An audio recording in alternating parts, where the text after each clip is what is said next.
Assalamualaikum warahmatullahi wabarakatuh. Selamat datang kembali di channel YouTube ini.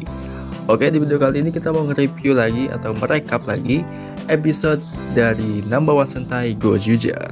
Nah, jadi minggu kemarin tuh kita udah bikin 2 video ya. Jadi episode 0 dan episode 1, terus juga ada episode 2 dan episode 3. Sekarang di video kali ini kita mau bahas atau kita mau rekap episode keempat dan episode kelima dari Number One Sentai Gojujutsu. Oke. Sebelumnya bagi yang belum tahu, ini pasti nanti banyak banget spoiler karena memang ini rekap ya, jadi kita pasti akan bahas alurnya. Jadi buat kalian semua yang bakalan keganggu sama spoiler, mending gak usah ditonton aja dan skip aja gak apa-apa. Tapi yang gak masalah sama spoiler, lanjut aja nonton. Oke, itu dia spoiler alert dulu ya. Oke, biar gak lama langsung aja kita bahas videonya. Ini dia rekap Number One Sentai Gojujutsu episode 4 dan episode 5.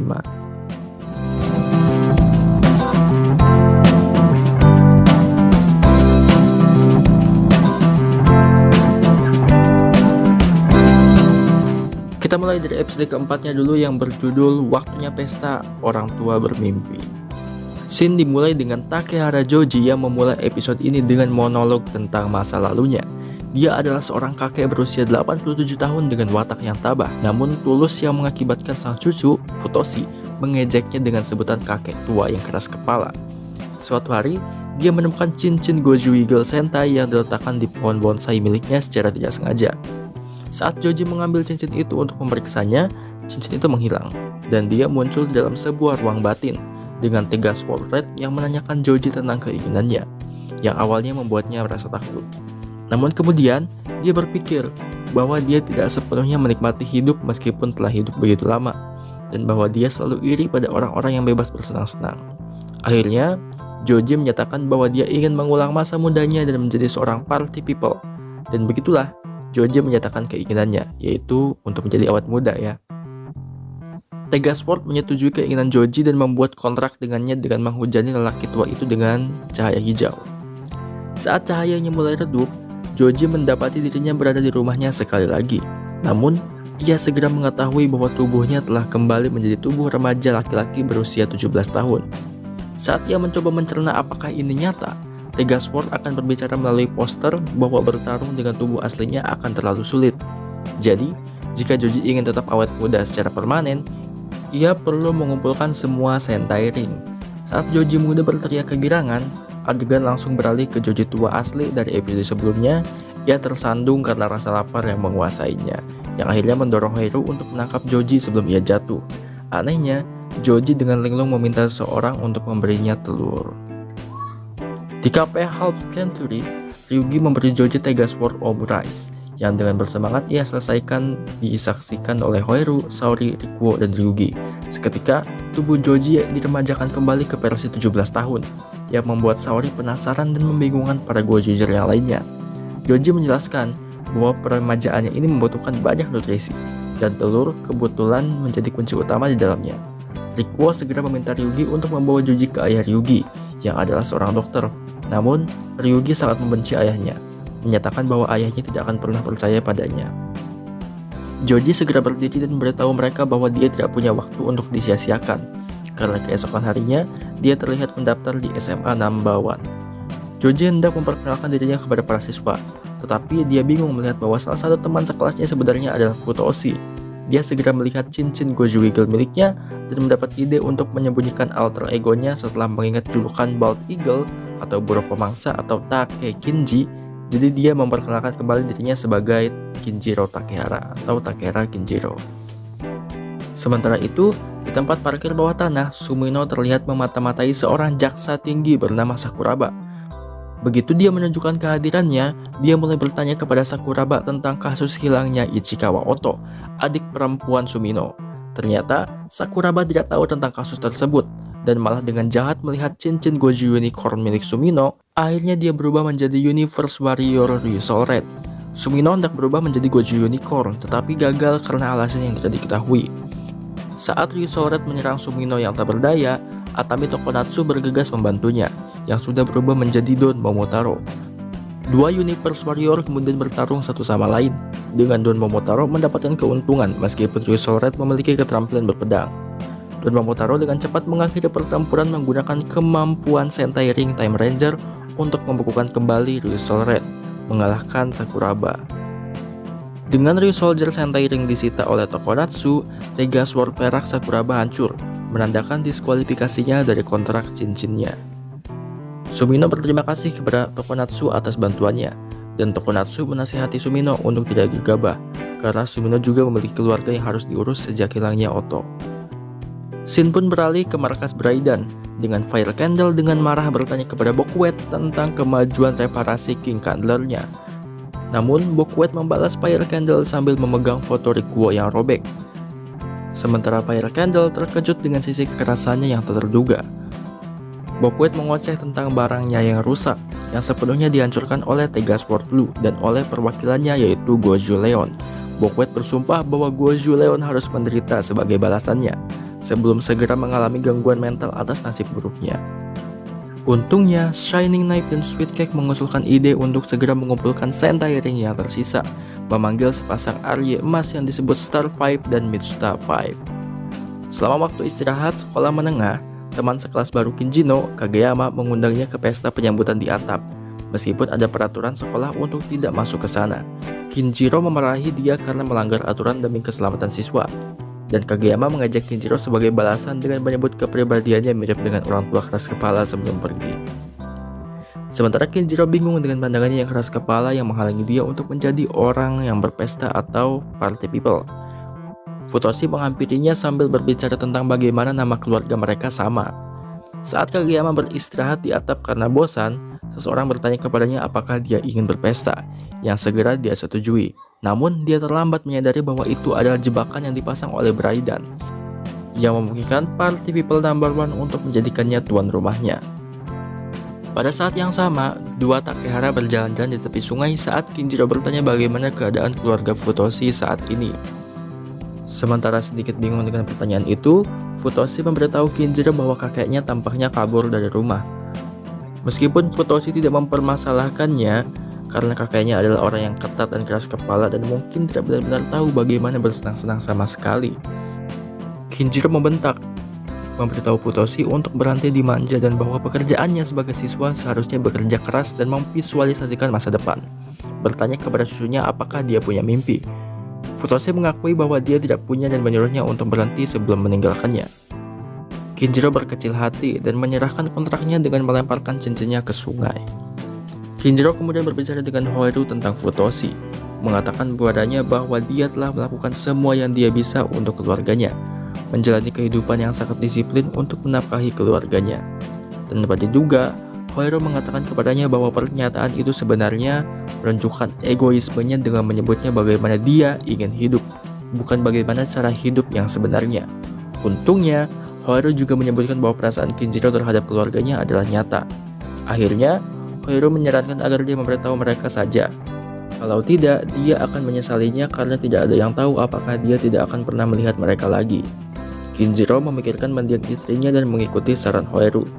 Dia bertemu Futoshi dan mencoba berbicara, tetapi Party People No. 1 muncul dan mulai mengamuk, memberi semua orang pakaian baru yang tidak keren, dan memaksa mereka untuk berdansa.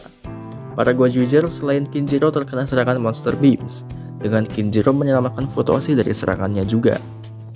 Party People No. 1 menyerap peserta yang tidak bersenang-senang dalam bola disco raksasa yang melayang, mendorong para Gojuger mencoba melawan pasukan Braidan. Namun, cincin mereka tidak bisa dilepas karena tangan mereka terkunci dalam pose swag. Party People No. 1 kemudian mendekati Futoshi, tetapi Kinjiro melompat masuk dan membawa Futoshi ke tempat yang aman. Kinjiro melanjutkan untuk meminta maaf atas kata-katanya selama mereka berjalan, tetapi pemuda itu mengakui bahwa dia berbohong, dan bahwa dia memang memiliki mimpi tetapi khawatir tentang penghinaan. Jadi, dia tidak memberitahu siapapun. Kinjiro mengingat kembali ketika istrinya berada di ranjang kematiannya, menyuruhnya untuk hidup seperti yang dia inginkan. Dia memberitahu cucunya bahwa dia ingin menjadi orang yang suka berpesta dan bahwa mengejar impianmu bukanlah hal yang perlu dipermalukan. Sebelum berlari dan menghadapi Party People No. 1 untuk menunjukkan kepada Futoshi bahwa dia tidak akan menyerahkan mimpinya. Dia memanggil cincinnya dan berubah menjadi Goju Eagle. Babak terakhir dari Party People Battle dimulai antara Party People No. 1 dan Kinjiro. Kinjiro memulai pesta dengan menari dan menyanyikan lagu retro yang membingungkan para Gojuger dan Party People No. 1. Tapi karena Goju Eagle secara teknis juga bersenang-senang, Party People No One mulai menari juga. Kinjiro menggunakan pembukaan ini untuk memanggil Eagle Shooter dan membebaskan para peserta yang ditangkap di Party People No One Disco Ball. Dengan lenyapnya kutukan, hal ini juga memungkinkan para Gojuger lainnya untuk berubah. Gojuger dan Braiden melanjutkan pertarungan mereka dengan Party People No One dan Goju Eagle yang bertarung 1 lawan 1. Untuk menambah kekacauan, Aether Oxypetalum dan Aether Baxia tiba dan Hoiru bertarung dengan mereka dengan Tegasword Red. Kedua Aether memberi Hoiru masalah dengan bergantian menembaknya dengan aliran api dan es, tetapi dia berhasil bertahan dan mengguncang es yang melumpuhkan robonya. Melihat bahwa kedua Aether menggunakan serangan berbaris proyektil, Rikuo mengambil kendali Tegasword Red, mengonfigurasinya menjadi Tegasword Blue, dan menembak jatuh mereka sebelum Ryugi membajak Tegasword Blue, mengonfigurasinya menjadi Tegasword Yellow, dan membanting kedua Aether ke tanah. Jengkel bahwa rekan satu timnya mengganggu pertarungannya, Hoiru kemudian mendapatkan kembali kendali dari Ryugi, mengonfigurasinya menjadi Tegasword Red, dan mengalahkan si kembar Aether dengan Tegasword Outlaw Breaker. Kinjiro terbang di langit dan membebaskan Kageyama sebelum menghabisi Party People No One, dan dinyatakan sebagai Party People Number One dan pemenang pertempuran. Kemudian, Futoshi menemui ayahnya Shinji dan mengatakan bahwa ia ingin masuk sekolah seni dan khawatir ketidaksetujuan mereka akan memicu pertengkaran. Jadi ia pikir lebih baik melupakannya. Tanpa diduga, Shinji meyakinkan putranya bahwa ia mendukungnya dan mengatakan bahwa ia akan berusaha untuk tidak bersikap tabah seperti ayahnya, Joji. Kinjiro memperhatikan mereka dengan hangat dan menyerahkan surat dari dirinya kepada Futoshi yang mengungkapkan bahwa Joji baik-baik saja sendiri, yang sangat melegakan Futoshi dan Shinji. Futoshi mengatakan bahwa ketika kakeknya kembali, ia akan meminta maaf sebelum Kinjiro memeluk mereka berdua dan mengatakan bahwa mereka bisa melakukannya sebelum pergi. Saat Kinjiro pamit untuk benar-benar memulai kesempatan kedua dalam hidupnya dengan sungguh-sungguh, Futoshi tampaknya menyadari bahwa Kinjiro sebenarnya adalah kakeknya Joji. Episode berakhir dengan Hoiru yang telah memperhatikan Kinjiro dari jauh dan memikirkan keluarganya sendiri, melihat foto yang dimilikinya dengan ekspresi muram sebelum pergi. Di tempat lain, Sumino terlihat di atap gedung, melihat foto adik perempuannya, Otto, dari ponselnya dan memohon seseorang untuk mengembalikannya. Dan episode pun berakhir. Kita lanjut bahas episode kelima yang berjudul Pulihkan Jiwamu, Jangan Biarkan Masalah Menghalangimu. Episode dimulai dengan Sumino yang tampaknya mengajak dua orang pria untuk berkencan saat mengunjungi Kumamon. Salah satu dari mereka, si kurus, dengan nada mengajak bertanya kepada yang lain, si gemuk, tentang urusannya dengan Sumino. Meskipun Sumino berhasil meredakan ketegangan mereka untuk sementara waktu. Selama kencan, Sumino menunjukkan keterampilan menyanyinya dengan menyanyikan sebuah lagu, dan dipuji oleh kedua pria itu untuk itu. Sumino kemudian mengungkapkan bahwa dia mengajak mereka berdua untuk berkencan sehingga dia bisa mengetahui tentang saudara perempuannya yang hilang, Otto, karena mereka berdua telah bersaksi dalam kasus tersebut. Keduanya tidak tahu tentang itu, jadi Sumino menggunakan kemampuan telepati yang diberikannya dari kontraknya dengan Tegasword untuk membaca pikiran mereka dengan menyentuh, yang akhirnya mengejutkan mereka. Sayangnya, tak satu pun dari mereka menganggap pertanyaan Sumino dengan serius, yang akhirnya mendorong Sumino untuk meninggalkan kafe. Tidak lama kemudian, dia mendapat telepon dan bertemu Atami Tokonatsu yang memperingatkannya agar tidak gegabah mencari informasi dari orang-orang yang berpotensi membahayakan. Sebagai balasannya, Sumino menjawab dengan dingin bahwa dia tidak peduli selama dia bisa mengetahui apa yang terjadi pada Otto. Menyadari bahwa kerjasama mereka tidak akan ada gunanya jika dia tidak mau mendengarkannya, Tokonatsu melepaskannya dan memberinya Ryusoulger Sentai Ring sebagai permintaan maaf. Sumino mengambilnya dan bersumpah untuk mengumpulkan semua Sentai Ring dan menemukan Otto. Ketika kedua pria yang dikencani Sumino meninggalkan kafe, pria gemuk itu sedih karena tidak bisa menghabiskan waktu bersamanya dan berkata bahwa dia dengan senang hati akan membiarkan gadis seperti dia mencampuri hidupnya sepanjang hari. Sayangnya, keinginan ini mendatangkan bencana ketika Osekai no One muncul dan menangkapnya, mengubahnya menjadi inangnya sebelum muncul. Sumino mengunjungi para anggota Gojuger yang lainnya dan diperkenalkan kepada anggota Gojuger terbaru yaitu Kinjiro. Rikuo bertanya kepadanya apa yang dia lakukan di sana jika dia bekerja dengan Tokonatsu, dan dia memberitahu mereka bahwa dia hanya ingin menghabiskan waktu bersama mereka. Meskipun Hoiru bersikeras bahwa mereka bukan sekutu, Rikuo merasa itu mencurigakan. Jadi Sumino mengungkapkan bahwa tujuannya adalah untuk membalas dendam pada penculik Oto. Dia memberitahu para Gojuger bahwa dia dulunya adalah seorang polisi ketika Oto menghilang, tetapi dipecat secara tidak hormat dari pekerjaannya setelah menyerang seorang tersangka dalam kasus yang ternyata tidak bersalah, mendorongnya untuk menjadi seorang detektif swasta untuk tujuan ini. Sumino ingin bergabung dengan para Gojuger yang lainnya untuk mengumpulkan Sentai Ring dan menemukan penculik Oto. Tapi percakapannya terputus ketika Hoiru mencium Osekai no One dari jauh. Para Gojuger tiba di pelabuhan tempat Osekai no One terlihat menyerang para nelayan. Melihat mereka, Osekai no One memperkenalkan dirinya dan menantang Rikuo dan Ryugi untuk kontes ikut campur, yang akhirnya mereka terima. Keduanya mengambil spidol dan langsung memulai menggambar tanda tangan Rikuo dan lambang Tega Sword di masing-masing lengan Osekai no One untuk mengganggunya. Sayangnya bagi mereka, Osekai no One menganggap gambar mereka bagus, yang berarti bahwa keduanya gagal untuk ikut campur dengannya. Osekai no One kemudian menjelaskan sifat sebenarnya dari ikut campur adalah memberi seseorang apa yang mereka inginkan dengan rasio yang tidak tepat, sehingga penerimanya merasa bersyukur dan kesal pada saat yang bersamaan. Untuk membuktikan ini, Osekai no One mengganggu Rikuo dan Ryugi dengan menyamatkan mereka dengan kotak raksasa penuh buku yang ditandatangani olehnya dan dengan logo Braiden juga. Untuk menambah kekacauan, Kinjiro datang dengan pakaian mencolok namun ketinggalan zaman untuk mencoba mencampuri Osekai no One dengan memainkan musik disco, tetapi gagal memasukkan kaset ke dalam pemutar CD modern untuk memutar musik tersebut. Sangat membuat Sumino kesal, Osekai no One merasa kesal dan mengikatnya dengan sulur-sulurnya, membuatnya mati lemas. Hoiru mencoba membantunya, tetapi Sumino menggunakan situasi tersebut untuk keuntungannya dengan mencuri cincin-cincin sesama Gojuger, termasuk yang dari Hoiru setelah dia menyemprotnya dengan semprotan bawang putih. Ketika dikonfrontasi tentang hal ini, Sumino dengan nakal menjawab bahwa ini adalah niatnya sejak awal, meskipun dia mengklaim bahwa dia melakukan ini untuk kebaikan mereka sendiri juga sebelum pergi. Ryugi meminta Hoiru untuk mengajarnya, dan Osekai no One menyadari bahwa dia adalah seorang pengganggu yang baik. Dalam pelariannya, Sumino menemukan seorang anak laki-laki yang lututnya tergores, dan memutuskan untuk membantunya dengan memberinya plester. Namun, anak laki-laki itu merasa malu karena Sumino juga menggambar wajah tersenyum di plester, sebelum segera pergi.